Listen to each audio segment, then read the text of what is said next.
back everyone to another episode of Yarn S.M.A.R.T. We've got a special guest again for you today. So if you want to introduce yourself, maybe tell us who you are, where you're from, and what you're currently up to. Yes, how are you, boys? Pleasure to be on. My name's Sandor Earl. I am from Sydney, but actually residing in Melbourne at the moment. And post NRL career now, I've been pretty busy. Lucky enough to set up a couple of businesses while I was playing, and now I am involved in a new fitness franchise called Air Locker Training, which is a space that I've been in for a while, but it's group fitness in altitude. So very early days, but looking forward to bringing that to everyone. And yeah, that's me. Nice. So our first question is, how did you get to where you are today? So obviously this one can be a little bit of a long one, but yeah, it is a bloody hell of a journey. I'll tell you what, it's been a roller coaster. But look, in terms of rugby league, I started playing when I was 4 years old. Only had my mum, so I don't know my dad, but mum was a big footy fan. I think she loved it more than I do at one stage, and she was my first coach in under sixes. So she's always driven me to try and be the best, do my best, instilled a really good work ethic. You know, we were never well off growing up. I grew up in Woolloomooloo. It looked a lot different to how it does now, but yeah, as I said, just always around sport and just found a love and a passion for it at a young age. And I suppose I just went through the ranks. I was never the most talented kid. I was never the best footy player. I just had a really clear purpose of what I wanted to do, which was play in the NRL. And, you know, there was definitely times, even at a young age, where I sort of just had the awareness and figured out, look, if I'm the hardest worker in the room, as cliche as that might seem, every day at training, putting my best foot forward, something good's going to come from that. And, you know, eventually it did. I debuted with the Roosters at 18 or 19 in 2009. Seems like a long time ago now. But, yeah, and then, look, it was a hell of a journey to get there. It was a hell of a journey during my career, but something I'm really grateful for. I think I'm on the same sort of trajectory now, having, you know, a very clear purpose and a big dream or aspiration. So for me to set a goal at 4 years old, which is like a lifetime dream come true thing, and achieve that, it's really special and something I'm, like I said, super grateful for. Oh, cool. So can you recall maybe a tough time where your mental health might have struggled a little bit, and then what was your process and sort of steps to get back on top of that, and some of the little strategies that you found helped you for that? Yeah, look, my career's, I talk about this often. You know, I just finished at the Melbourne Storm, and surrounded guys like Billy Slater, Cameron Smith, and they have such decorated careers. That's not my journey, but one that I am very proud of is I've been through a lot of adversity. I've always bounced back, even to the point where, you know, I missed 5.5 years between a 4-year suspension and then tearing my ACL when I came back in between first grade games. So nearly 6 years. So I'm proud of that. You know what I mean? Although there's some people have done great things in our game, I don't know if many people could do that, you know, and achieve that. So I'm really proud of that. But definitely injuries have been a tough one, but obviously being suspended for 4 years was probably the toughest moment. A lot of public scrutiny, taking away the thing you love or you know, both financially and from a career path. So it was a really tough time. I'm lucky that I can say that I've never been through, I suppose, the darkest points of depression. I definitely have a newfound appreciation for it. But to give some strategies of how I dealt with things, my process has always been, and I think it comes from a place of independence, but it's always been, be very realistic. Don't shy away from the emotions. It's important that you deal with things up front. So I think go through that process. It sucks. It hurts. It's upsetting. You might cry, whatever that is. Deal with that. Face it front on. But then come to terms with the reality of the situation, whether that's an injury or the suspension. It's like, hey, this has happened. You know, I'm going through this. I can't change it. What am I in control of now? So coming to terms with the reality of it is really important. If you can nail those two things early on, I really think it sets you up. The next thing I did is it just comes down to a really clear choice, black and white. How are you going to deal with this? You know, am I going to let this own me, consume me, bring me down? Or am I going to find a way to find an optimistic perspective, some sort of positive spin that I can now focus on, whether whether that's, you know, real or not, it's like I need to find something positive that I can now focus on.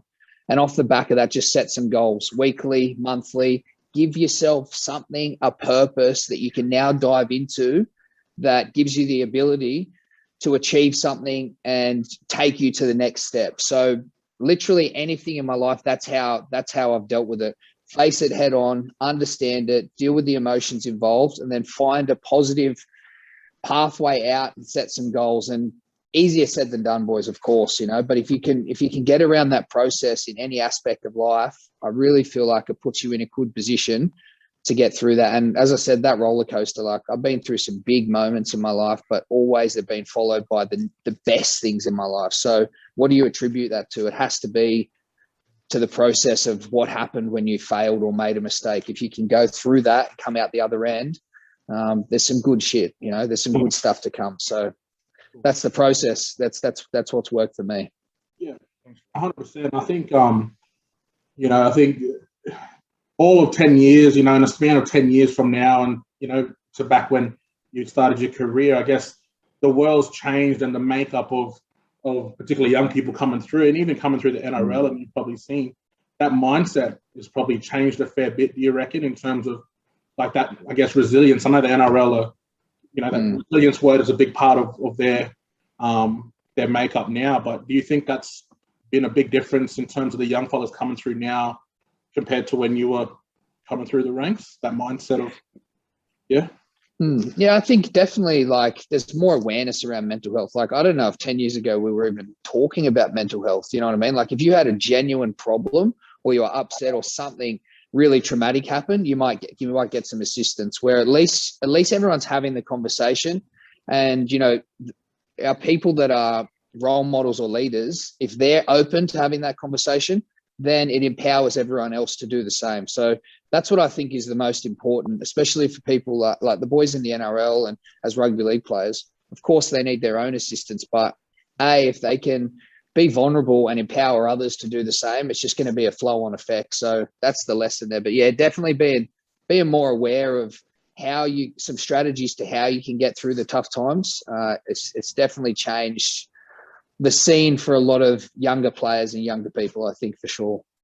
Yeah, and I think part of inviting you along to have a yarn with us today as well is that, you know, people can see that you guys are professional athletes and that is your job and your role, but at the same time, you guys are human beings. You know, I think a lot of the time people forget that, and people that, you know, athletes that go through a roller coaster of a journey, like you say, you've been through a roller coaster of a journey. I think just it's important for people to understand that you guys are human beings. You guys have the same emotions, the same struggles, the same wins, the same losses, all that stuff. And so that's a big part of, you know, why we invited you along today. But in saying that, brother, I know footy's been a big part of your life, and now you say the fitness stuff with that journey now. In terms of, you know, outside of those things, do you have like a space that you use to vent or an escape from the world to kind of recharge your batteries and rejuvenate? Yeah, you know what? In terms of like hobbies and interests, not a great deal. I find a lot of excitement and joy around. I think one thing I have done, which relates to the question, is like my environment. So setting up my environment in an inner circle. You know what I mean? I think maybe the older I've gotten or the more mature, you get a little bit more ruthless with your energy and the time you spend people with. Ultimately, I want people who are giving me what I'm giving them. So people that are upskilling me, educating me, have a positive outlook on life, have some interests and passions the same as I do. So I feel like getting to that point where you're surrounding yourself with good people who have your best interests at heart really is a massive change in your life. So yeah, I'm just spending my time with those people, whether it be socially or at work. And it seems that you just get into it's a good lifestyle and a good routine, you know what I mean? So I feel like that's probably been the one major factor. Yeah, nice. And rolling on through that, like, would that be part of the advice that you would give to people that might be struggling or in a tough place at the moment, particularly, I guess, you know, we know the current situation with COVID in different areas. would that be a part of the advice that you would give, along with what other advice would you give to people? Yeah, definitely. That's a big one, and you notice some significant changes, I think, when you surround yourself by people. Maybe even look at it as people you want to be. You know, you aspire to be. For what reason? Because of their values. Whether they're successful in business and that's where you want to be, or whether they're, you know, whether they're having success or have a good or having a good experience in something that you want to follow. Those are the type of people that you want to spend your time and be learning from and be mentored by. But I think for me, boys, even coming out of footy and then into COVID, like, I'm quite disciplined, but when you take away your normal routine, it gets really tough. So one thing you have to do, there's going to be, unfortunately, a lot of people that look back on this COVID time and they haven't been productive. It's been a wasted opportunity, because as life slows down externally outside of what we're doing, there's a really good opportunity to, you know, learn something new, start something, you know, better yourself. Like, there's a lot of opportunity. So I would just urge people to, the one thing you're going to have to do though, is you're going to have to be accountable and disciplined to set up your own routine. When you wake up, when you go to sleep, don't get lazy because because you're not accountable to anyone or your work or whatever, or your normal stuff, you know? And then it's like, what do I want to achieve? Set a goal, learn something new, start a hobby, start a business. All of these things can be done. You know what I mean? What you boys are doing now, making the best opportunity of your time, but you have to plug in a routine. And then all of that stuff's important. When are you going to train? When are you going to eat? You just have to own that space. And I guarantee you, the only time I feel off is when I'm out of my routine. And when it's on, I'm productive. I'm having a good time. I'm getting everything done. I'm healthy. It's the secret to life, to be honest. Yeah, it all plays a part. It all plays a part in that the bigger puzzle. 100%. Yeah. Do you want to talk a little bit on your new business venture, brother, with the fitness stuff? I'm not sure if a lot of people are aware of that style of training, but if you want to give it a bit of an outlay of what it is, that'd be awesome. Yeah, I'm really it's been early days, and we're probably trying to time things around COVID, so I haven't come out too much about it, but I look forward to in the coming months really, you know, introducing what the concept is and my role in it. But yeah, I've been in I started off in the group training space with when I went overseas in my time in Thailand, got involved in the gym space, and then owned an F45 pre and during my time at Melbourne. So the group fitness training space is one that's really popular now. I think the ability to come in and be around people, a good community, a good culture, and not go to the gym and just waste your time with, you know, an unknown, like, what do I do? What should I be doing? So it's a really good community class experience. What we've done is we've taken that, we've added a really detailed program, given the opportunity to get fitter, faster, stronger, genuine strength program, and in altitude. So the altitude piece is really cool. It's something that everyone's probably heard of.